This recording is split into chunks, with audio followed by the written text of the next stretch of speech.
merci beaucoup dans un premier temps de m'avoir laissé énormément de questions sur Instagram. Pour vivre confortablement en Turquie, combien il faut d'euros? Donc on va dire 1000-1200 euros. Que visiter du côté mer Noire, Trabzon. Donc tout le monde m'en a dit que du bien, tout le monde m'a dit vas-y Jérémy, tu devrais y aller. Il faut savoir que le nouvel aéroport d'Istanbul est l'un des aéroports qui reçoit le plus d'avions au monde. Où est située la Turquie? Elle est située un petit peu au milieu de la planète, on va dire. On enchaîne avec une question que l'on pose aussi très régulièrement sur les réseaux sociaux ou en commentaire en dessous de mes vidéos. Et cette question, tout simplement, c'est « Voudrais-tu un jour revenir en France pour y vivre ?» La réponse est non, pas du tout. J'ai pas du tout envie de revenir en France pour les raisons évoquées précédemment. Voilà, j'aime bien la Turquie, je m'y plais, je m'ennuie jamais. C'est une ville très énergique. Il y a toujours plein de choses à faire. On découvre toujours plein de choses. Alors que ça fait des années que je suis ici, je découvre toujours énormément de nouvelles choses à faire, des activités, des gens. C'est pour moi l'énergie d'Istanbul est unique et j'ai vraiment envie de rester là. Et c'est ce genre d'atmosphère que je ne peux pas retrouver en France. Au contraire, en France, c'est plutôt une énergie, mais négative, que je peux ressentir. En France, voilà, il y a ma famille, il y a mes proches, il y a mes amis. Je suis très content d'y retourner, mais au bout d'une semaine, 10 jours, je m'ennuie. Voilà, les magasins sont fermés très tôt. Le dimanche, il n'y a pas grand-chose à faire à part aller au cinéma, faire un bowling ou autre. Les restaurants ferment assez tôt. À Istanbul, tout simplement, il y a toujours plein de choses à faire, que ce soit en semaine ou le week-end. Et c'est super agréable. On peut se faire livrer à 3h du matin sans frais une glace, par exemple. C'est vrai, histoire vraie. Une fois avec un ami, voilà, on était en train de discuter, etc. Et puis d'un coup, il me dit Jérémy, tu veux une glace? Je fais ah ouais, super. Il m'avait donné envie en me disant que je voulais une glace. Je vais voir dans son congélateur, tout simplement dans sa cuisine, et je vois qu'il n'y a même pas de glace. Je fais ah non, là tu m'as eu, il n'y a même pas de glace. Tu me proposes une glace, t'en as même pas? Il fait non, mais c'est pas grave, je commande et tout ça. Je fais quoi? Tu peux commander? Il était 2 ou 3 heures du matin. Il fait oui, il y a un petit supermarché en dessous qui est ouvert 24 heures sur 24. Ça s'appelle un Tekel et il te livre directement chez toi. Je fais quoi? Tu vas commander une seule glace comme ça à 2 heures du matin? Tu fais oui. Je fais ouais, mais tu vas payer vraiment très cher pour te faire livrer à cette heure-là. Et non, pas du tout. Il dit non, il va juste monter et te livrer. Au contraire, ça le fait travailler, etc. la nuit. Et déjà, rien que cette anecdote-là, je me dis ça, c'est vraiment plaisant de se dire qu'à n'importe quelle heure du jour ou de la nuit, on peut se faire livrer voilà, une glace. Bien sûr, on en avait acheté plusieurs, mais il n'y avait pas de frais supplémentaires. Et donc voilà, c'est vraiment une petite anecdote parmi tant d'autres, mais c'est des petites choses du quotidien qui vous facilitent la vie, qui rendent la vie meilleure. Et en France, on n'a pas ce confort-là. Quand on s'habitue à ça, on n'a pas vraiment envie de repartir. Donc si jamais un jour je devais quitter la Turquie, je reviendrais peut-être en transition en France, mais ce serait pas pour y vivre, parce que j'ai eu l'occasion de découvrir énormément de pays avant de m'installer ici en Turquie. J'ai visité à peu près tous les continents, beaucoup de cultures, beaucoup de personnes, et je sais qu'il y a des pays qui, en tout cas, me correspondent plus que la France. Voilà, la France, c'est mon pays, c'est là où je suis né, donc je le renie pas du tout, c'est juste que ma personnalité, ma mentalité correspond pas spécialement à la mentalité que je peux retrouver en France. Et donc c'est pour ça que si un jour j'étais amené à quitter la Turquie pour X raisons, en tout cas moi j'ai pas envie de quitter la Turquie, je reviendrai pas spécialement vivre en France. On va parler maintenant d'un sujet qui me concerne énormément. On va parler de l'électronique et des prix de l'électronique. Donc il faut savoir qu'en Turquie, c'est très cher. Ouais. Si vous devez acheter une télévision, un ordinateur, un téléphone, tout ce qui est électronique, une caméra, voilà, pour en avoir une là qui m'enregistre. Il faut savoir que je ne l'ai pas acheté en Turquie, je l'ai acheté en France parce que c'est beaucoup moins cher. Tout ce qui est produit importé en Turquie, les marques étrangères au niveau de l'électronique, c'est très cher, c'est très taxé, et donc ça vaut vraiment pas la peine de se procurer du matériel électronique ici en Turquie. Donc faites vos provisions avant et n'espérez pas bénéficier de prix super avantageux en venant de passage en Turquie. Ne vous dites pas ok, je vais acheter un téléphone en Turquie, je vais payer moins cher. Non, vous allez payer beaucoup plus cher.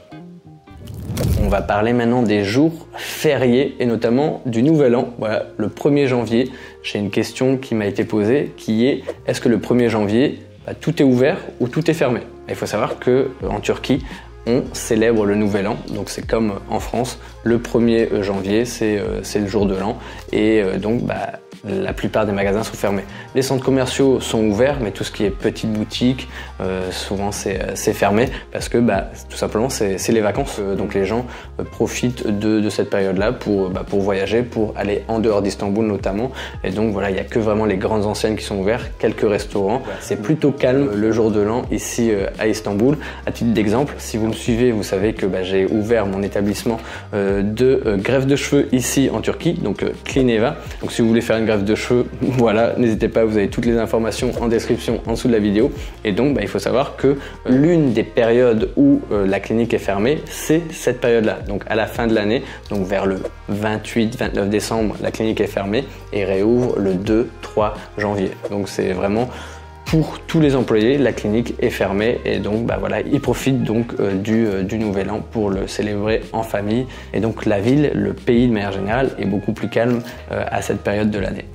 Maintenant, on va parler d'un sujet que j'adore, c'est de la ville, de l'endroit qui m'a le plus émerveillé ici en Turquie, et c'est sans hésiter, quand on me demande voilà le lieu à visiter ici en Turquie, c'est Éphèse. Donc en turc ça s'appelle Éphèse, et c'est une ville antique que l'on peut visiter. C'est un vrai musée à ciel ouvert. Vous vous baladez vraiment dans les rues, c'est un retour en arrière, un retour dans le passé, et c'est magnifique. Voilà, vous êtes dans les petites rues, vous vous prenez pour un habitant de cette petite ville de l'époque. Bien sûr, c'est en ruine, il y a un petit peu des vestiges un peu partout, mais il y a encore des colonnes qui sont très belles. Il y a même tout simplement une bibliothèque. C'est un peu le monument, le bâtiment le plus célèbre de cette ville antique. Et il y a également aussi un amphithéâtre énorme. Voilà, c'est vraiment géant. Et vous pouvez honnêtement passer des heures à errer dans les petites rues comme ça.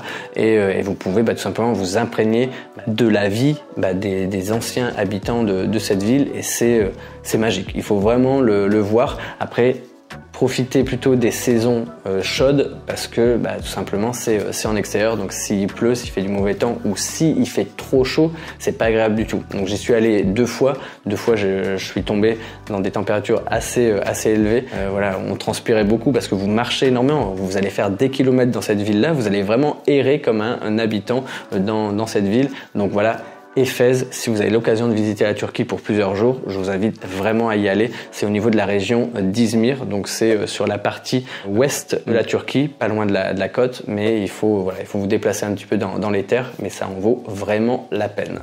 On continue avec une question déplacement. Donc, est-ce qu'il est facile de se déplacer en transport en commun en Turquie? On va d'abord commencer par Istanbul.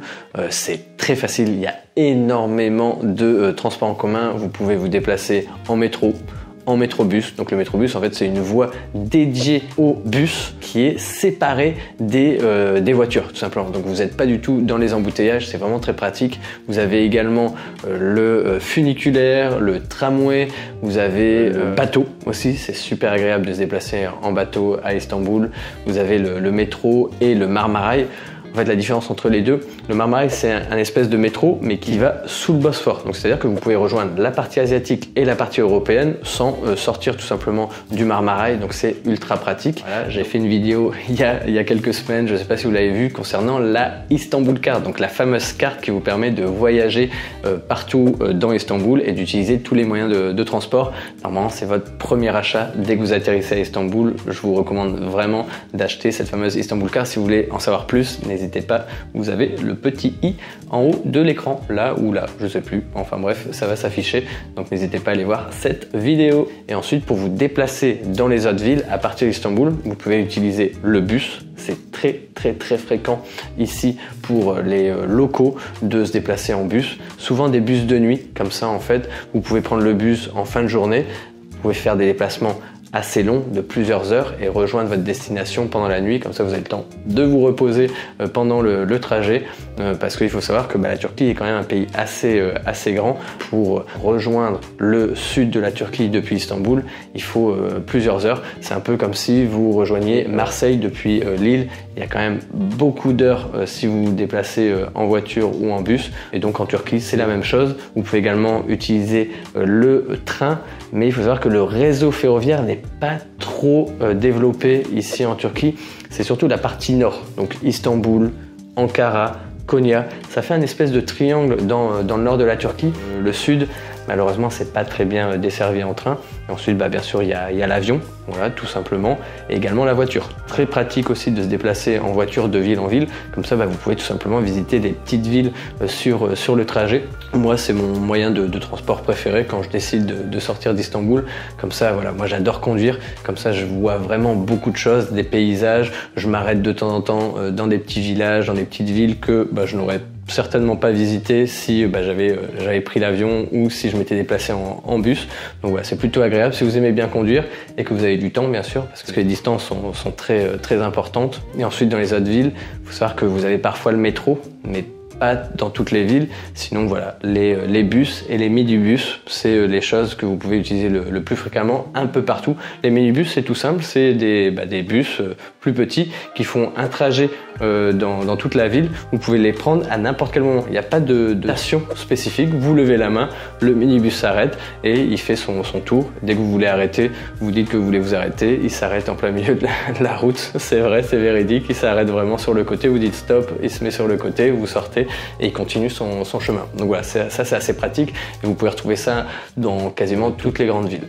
Après, tout ce qui est, voilà, comme je disais, le Marmaray, c'est simplement Istanbul. Tout ce qui est métrobus, c'est que à Istanbul. Et ensuite, tout ce qui est métro, etc., c'est simplement dans les grandes villes. Mais sinon, le bus, minibus, taxi, bien sûr, vous pouvez retrouver partout.